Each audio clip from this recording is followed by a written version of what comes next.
Greetings, folks, and welcome to today's show. We're back into one of our favorite subjects, which is education. And we have a little bit of a special twist on that today, though, that I think you'll find particularly interesting.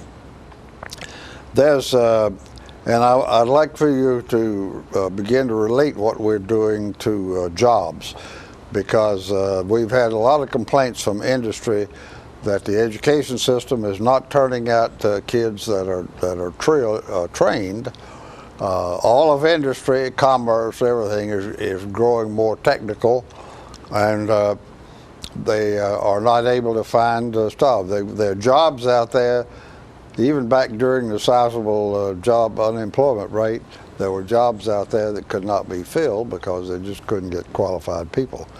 So a big part of that, as I say, is in the technical areas, and out of that has come a buzzword and an emphasis on the subjects that go with it. BUZZ is an acronym for science, not buzz, STEM is what I'm trying to get out. STEM is an acronym for science, technology, engineering, and math. And the schools are beginning to respond. The education system in general is beginning to respond, and we want to talk some about that. Our guest today is Dr. Mick Shuran, who is the principal at Tullahoma's West Middle School. And he's got some interesting stuff going on there. So, Dr. Mick Shuran, as I say, thanks, Mick, for joining us. Thank you for having me. And middle school 6, 7, 8, that's a pretty critical age group for this particular subject area, I would think. Very, very critical. And I'd like to add to what you said in the beginning when we talk about STEM. One of the things that's added is the arts component. So a lot of times you'll see STEAM as well. They're including arts, and with Tullahoma City Schools and our support of the arts in this community, I think it's important that we do include that in there. So one area, arts, including with the STEM, the science, technology, engineering, arts, and math. Okay. So it's also, you see it as STEM and STEAM. STEM to STEAM. Yeah, there you go. There you go. Okay, well, tell the folks a little bit about you. I am an educator. I've been an educator for about 15 years, and in the role as a teacher, an administrator, and also an adjunct professor at University of Tennessee, Chattanooga. So I've been doing this for a while. I think this year I've been a principal. I've been an administrator longer than I've been a teacher. So it's been a while since I've been in the classroom, and I do miss that, but at the same time, I enjoy what I do. So good. Okay. Well, let's take a short commercial break, folks, and we'll come back and get into it.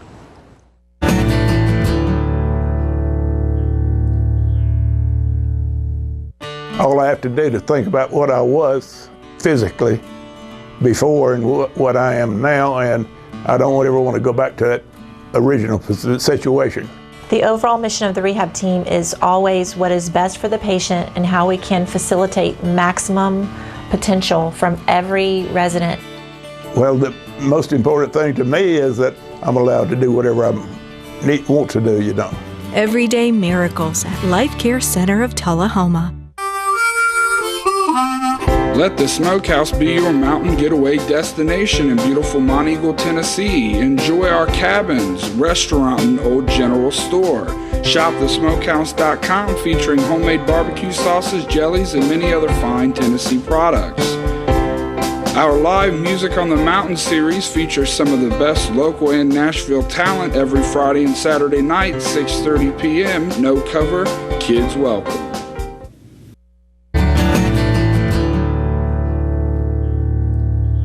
Folks, and we're talking today with Dr. Mick Shuran, the principal at West Middle School, and we're talking primarily about STEM, the technical STEM and STEAM. I understand now the technical areas. And Mick, tell us, generally speaking, how is the STEM business going? Are the kids getting interested? Are you Are you pleased with the way things are going, and are you putting emphasis on it?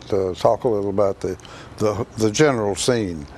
Kids love it, and the reason why is it brings excitement back to education. And not that we were boring in the first place, but times have changed, and these kids, when they see something that they're able to get their hands on and they're able to solve problems, and it's relevant to their lives, then it makes that education meaningful, and it makes them excited, and the enthusiasm increases. So, and I've seen it. We started off last year in this process by offering after-school programming, where there were different clubs in different areas of STEM education, and the response was overwhelming. I mean, we could have had more clubs. If we had more people to lead those clubs, we could have had more, because kids wanted to be a part of it, and that's great. And you don't want a group of 50 students in one class, but at the same time you don't want to turn them away. Yeah. So it is exciting, and the excitement is building. And we're not saying that this is a career choice for you right now, but we're saying that this is an opportunity for you. Check it out, see what you like, get exposed to it.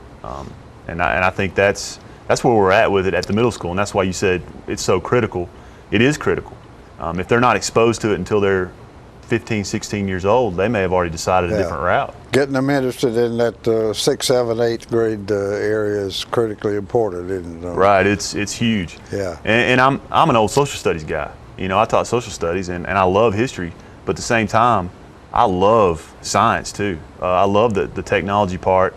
I love getting my hands on stuff, and so that's the type of learner I am. Yeah.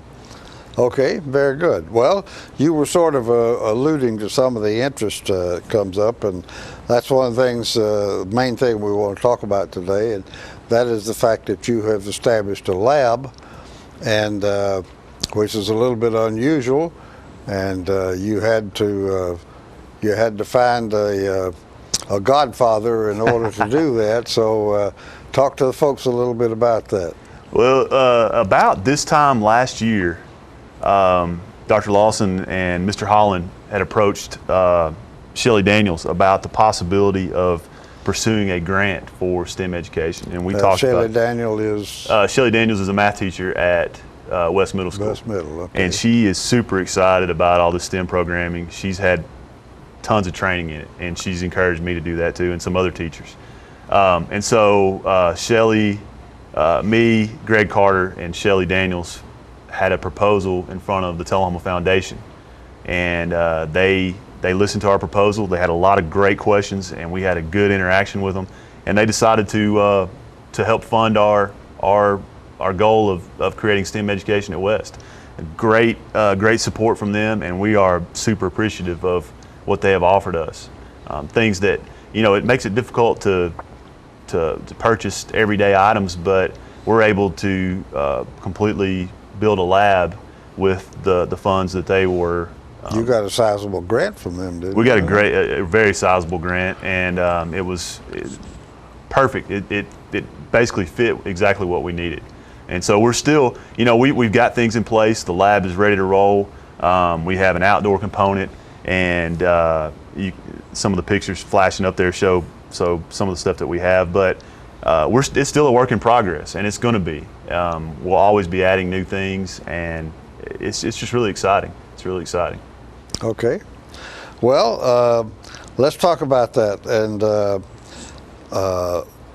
what is your proposal was in 3 phases that you wanted to go through to get things rolling.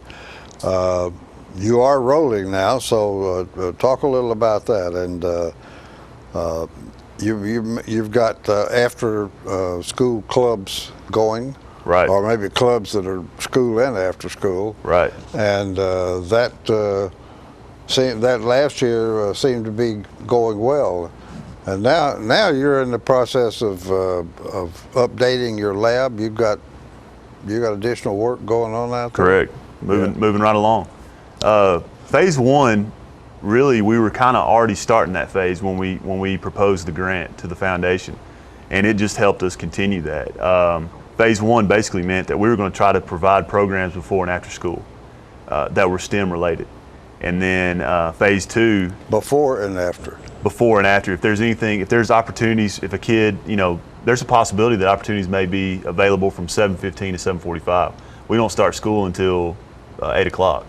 So we give opportunities, not as many in the morning because most people aren't, awake as well in the morning. But some of the kids may be. We can have opportunities in the morning as well as after school. Yeah. And so we provide that. And then, so what we wanted to do was the next step. The next step is we wanted to somehow figure out how to include STEM programming in our regular curriculum. And so the next step in that process was the concept of problem-based learning.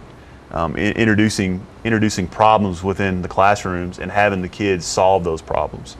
And Dan Lynch, who's a science teacher at West Middle School, made a great comment. We were at a STEM conference earlier, or actually in the spring of last year, and he made the comment and he said, used to we would do projects in class and we would do problems, and I would have the kids solve with me knowing what the ultimate problem or the ultimate answer to the problem was. And he said, in reality, what I should be doing is not knowing the answer. Let them come up with the answer. So one of the things we talked about is in the near future, talking to people in the community like Public Works or the city of Tullahoma or whoever it might be, UTSI, and just say, hey, what is a problem that you have right now that you're having a hard time solving? Just anything. And then turn that over to the kids in a science class or a language arts class or a social studies class and let them figure that problem out. And it's amazing what kids will come up with because they don't have that biased view that maybe we might have.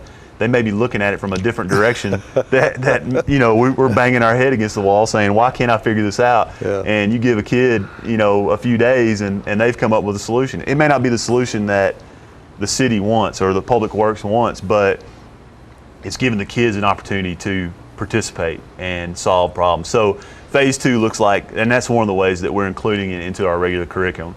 And then phase three, which we're moving towards and hopefully eventually we'll get to that point, is that we'd like to have somebody that's in charge of this program in our school system. And also we want Tullahoma City Schools and West Middle School to be a hub, somewhere where people can come and see the great things that are going on at West Middle and Tullahoma City Schools in the area of STEM and STEAM. I think it's important. We visited several different schools last year that were STEM schools in the state of Tennessee. And as we left, we realized they're doing some great things. But we also realized that West Middle's not far from what they're doing.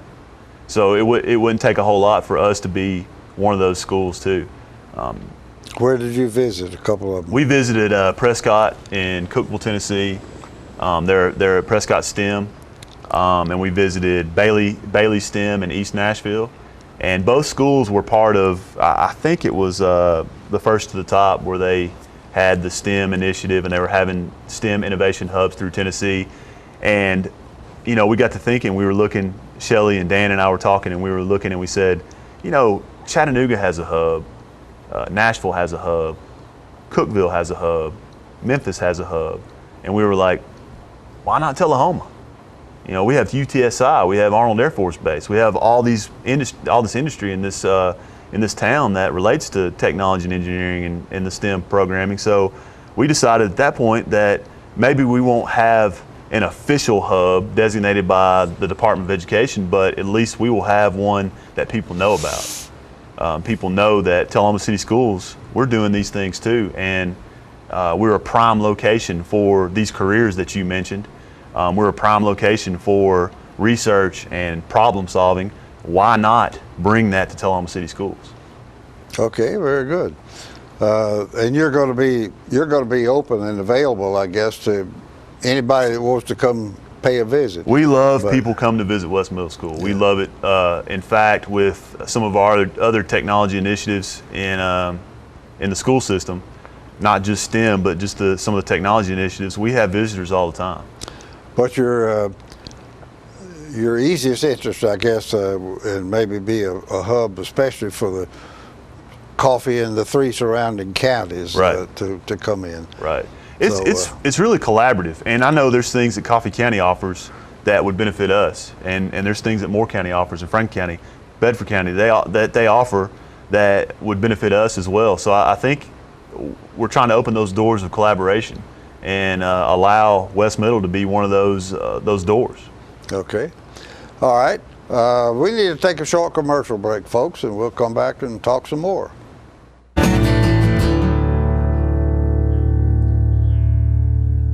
It's time for every family and business in Tullahoma to go green and recycle. Tullahoma Public Works makes it simple and easy to recycle. Just place your recyclable materials, paper, plastic, aluminum, and cardboard beside your garbage container on the same day your garbage is picked up. Your recycled materials don't have to be in a fancy container. Recycling is not only the right thing to do, it makes sense. Recycling pays. Paying to bury our garbage costs each of us. Please do your part.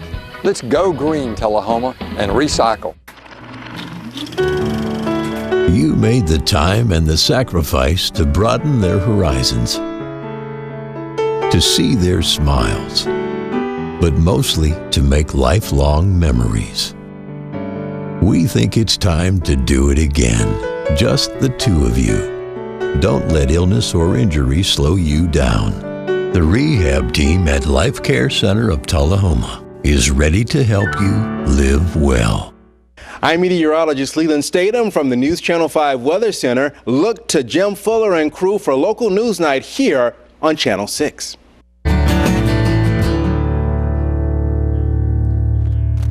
We're talking today, folks, with Dr. Mick Shuran, who is principal of Tullahoma's West Middle School. And they're particularly active in the science and technology and the STEM areas these days. And we're talking to him about that. And one of the things they have been able to establish, which is a unique feature, is what they call a laboratory. So we want to find out what they have there and what it looks like, how it works. So Mick, tell the folks about your lab. Well, I think one thing that it can be confusing is when you say lab, most people think microscopes and tables with the gas hookup and the hanging whatever it is. Right. It doesn't look like that. It's more of a maker, hands-on, different areas for the students to work on different projects with the technology available. Also spaces for them to sit down, and if it's an engineering project where they can use tables to work on building bridges or roller coasters is one thing that they've done in the past, which is pretty cool. So building a roller coaster. Yeah, and they use paper. They use paper and they build a roller coaster, a functional roller coaster, and the roller coaster car is actually a marble. So they design, it uses all aspects of the STEM concept, and they design these roller coasters and see how they work, and see how the marble rolls on it. If it falls off, then obviously you don't want any humans on that roller coaster, but so that's one of the cool things that they do. And so the lab is in itself is something that can change daily. We have furniture in there, nice furniture. We have technology. We have TVs on the wall. But the lab was built in a way that we can move things around as we need to. But you do have some special equipment that absolutely. We have a cool grow cart where we're able to grow vegetables and flowers from seedlings that our garden club does in after school, and they actually have a garden outside that's a fenced-in area it looks great. It had sunflowers taller than me this summer, and tomatoes. Well, what part does a garden play in STEM education? Well, it just adds to the point of how a seed works, how sunlight and water help a plant grow. Mr. Lynch is talking about doing experimental gardens and illegal experimental gardens. He's not doing anything illegal there, but maybe trying different types of. You're not going to grow pot, huh? No, not at all. We don't want to do that. But Mr. Lynch wants to do different methods of different ways of feeding, different fertilizers, more or less water, and so that the students can see different ways and how sunlight affects, or how lack of sunlight affects, or how lack of water affects the growth process. So it's not just growing a bunch of tomatoes for the teachers to take home during the summertime, which that's a benefit of having it, because I took home a ton of tomatoes this summer. But it's also a learning process as well. The kids in the garden club are phenomenal. They love it. They grow flowers, and they'll take the flowers and get little glass vases, and they'll take them to the teachers, and all that stuff. So they've taken care of the property, where they'll dig up some weeds in the flower beds or plant flowers in the flower pots. So it's become a hands-on experience, and it seems like, well, they're just planting plants, but the truth is they're learning about the process. They're learning about germination. They're learning about sunlight. They're learning about feeding and pollination and things like that. So, well, how about addressing two of the more technical areas, more technical in terms of engineering, for example, or technology? A lot of the stuff, technology-wise, we have a 3D printer. And we're still in the baby stages of the 3D printer, but I have a few people that have contacted me that are really interested in a grassroots effort of a bunch of engineers getting together and showing us how to use this thing. And so what goes into... These are people from the outside. From the outside, community members. And what I found out is, since we've started this process, that's becoming more and more frequent. People are contacting me through social media or through my email, and they're saying, hey, we want to help. We want to be a part of this, and that's great. I'm excited about that. So we take the concept of the 3D printer, and you can actually involve all areas of STEM within that 3D printer, because you have design, you have manufacturing, you have the like a CAD-like program for technology. You have the art, because you're creating whatever you want to create. So that's just one aspect of where we do it. The other, your engineering side, we have them creating bridges, we have them creating like the roller coasters, like we said. They're doing tests on velocity for cars and aerodynamics that they've created. Mr. Lynch got a grant last year at some point in time, and he has a miniature wind tunnel in his classroom, so they do tests with that. So, opportunities are endless, and we have not hit all of them. But as we learn them, we get excited, and we want to share with the kids. Yeah, let's, and I think we haven't made that distinction yet. Your lab is available during the classroom, but you've got this sizable after-school program going. That is correct. With a bunch of clubs, several clubs. We typically have something almost every day going on. The lab is available, like you said, for anybody to use. In the afternoon, and on Tuesdays and Thursdays, just for example, we'll have the garden club, and they will sometimes meet outside, but sometimes they use the lab. On Fridays, I have a group that we call the Innovators, and a lot of times we just sit around. Innovators, that's correct. Yeah, and it's mostly boys, but I have a couple of girls, and we just sit around and deal with different, talk about different problems, solve problems. Or we'll invent Rube Goldberg machines, or we'll have guest speakers. We've had guest speakers in, so a variety of things. And then Miss Daniels has one on Friday also. That's an all-girls group that she calls the GEMS group, and I believe it stands for Girls in Engineering, Math, and Science, something like that. So, and that's a huge group. I mean, she's got, I'd say 25 girls in it on a Friday afternoon, and most kids don't want to be there on Friday afternoon. Yeah. So on any given day, we'll have something going on, but I've been most impressed by Friday afternoons when we'll have 30 or 40 kids that are staying until 4:30 or 5 on a Friday. So you can tell there's excitement there. Yeah, very good. Okay, well, you mentioned guest speakers. Is that by accident? Are you waiting for somebody to step up? And who have you had, or who would you like? We've had ranging from police officers, detectives talking about forensics, to TWRA talking about what their career field. Had some engineers. Had a guy just recently come talk to my innovators who works at UTSI, and he takes trips to the Arctic every so often and does research in the Arctic. So he came and talked to my guys about his Arctic research. And that was pretty fascinating. So, and all of these so far, we will contact a couple of them, but a lot of them will contact me and say, hey, I've got this to offer. Do you want my help? So you're, whether you call it that or not, you're in the process of strengthening the connection between the school and the rest of the world out there, the community. Absolutely. I think one of the things, Tullahoma City Schools is a gem of the community, and I'm biased a little bit, but West Middle School is too. And we want people to know what's going on at West Middle School. Too often in the news, what do you hear about at schools? You hear about the bad things. You hear about the negative things going on. Yeah. So I feel like as one of my jobs as a principal is I'm the main storyteller of what goes on at West Middle School. So I want people to know the good things that are going on at West Middle. If I let other people tell our story, it's not always going to be what I want to hear or what the community wants to hear.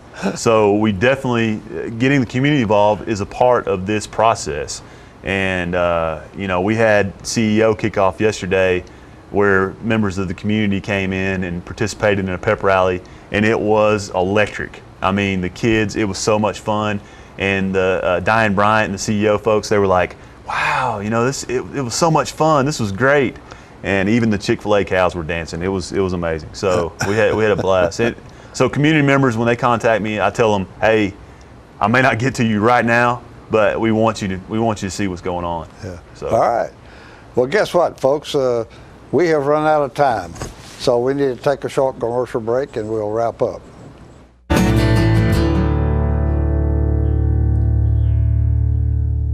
The Kia Summers on Us sales event is going on right now at Russell Barnett Kia of Tullahoma. Let me tell you about this event. Purchase a new Kia Sedona, Kia Optima, Kia Forte, and receive 0% financing up to 66 months and your first 3 payments for free. For a limited time only, no strings attached.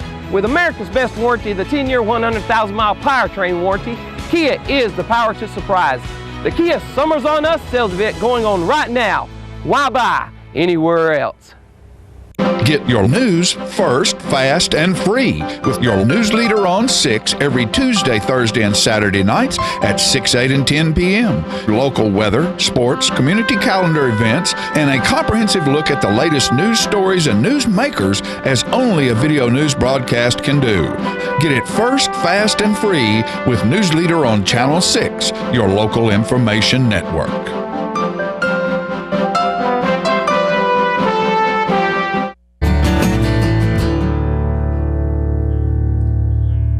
Back, folks, and we've been talking today with Dr. Mick Shuran, who is principal of West Middle School.